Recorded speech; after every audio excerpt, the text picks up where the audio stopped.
le déroulement de cette nuit de décembre 2020 chez les Jubilard suscite tant d'interrogations.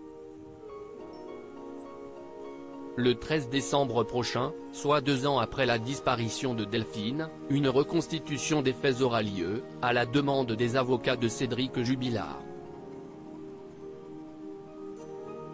De quoi éclaircir ce qui a pu se passer dans cette maison de Cagnac-les-Mines.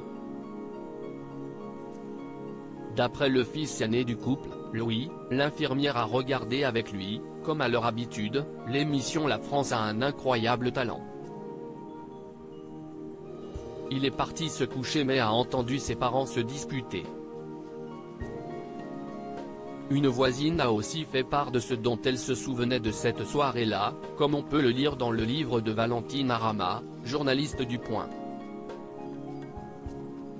Dans Delphine Jubilard, une disparition, enquête au cœur d'un fait divers, édition du Rocher, le témoignage d'une voisine de Cédric et Delphine fait part d'une situation qui n'a rien d'habituel.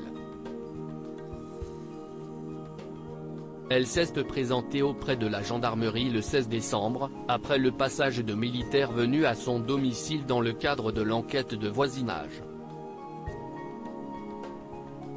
Cette femme raconte être sortie sur sa terrasse aux alentours de 23 h la veille pour fumer une cigarette.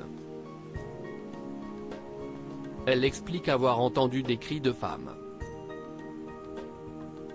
Pas de paroles, mais des cris de peur.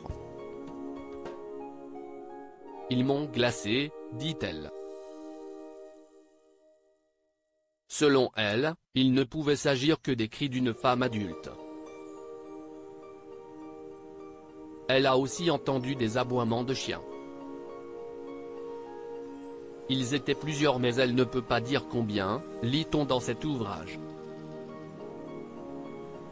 De quoi renforcer la thèse selon laquelle Delphine Jubilard n'a pas quitté son domicile de son plein gré, à l'inverse de celle de son mari actuellement en détention provisoire pour homicide par conjoint. Il a assuré qu'elle aurait pu partir en Espagne. Une chose est certaine, elle n'a pris aucune de ses affaires personnelles, comme son téléphone, ni sa voiture et n'a jamais essayé de contacter ses enfants tant aimés, Louis et Elia. Pour l'accusation qui s'appuie aussi sur l'expertise psychiatrique du suspect numéro 1, le mobile du coupable idéal est clair, il ne surmontait pas le fait de voir sa femme, son grand amour de jeunesse, lui échapper et être prêt à refaire sa vie avec un autre. Cédric Jubilard reste présumé innocent des faits qui lui sont reprochés jusqu'au jugement définitif de cette affaire.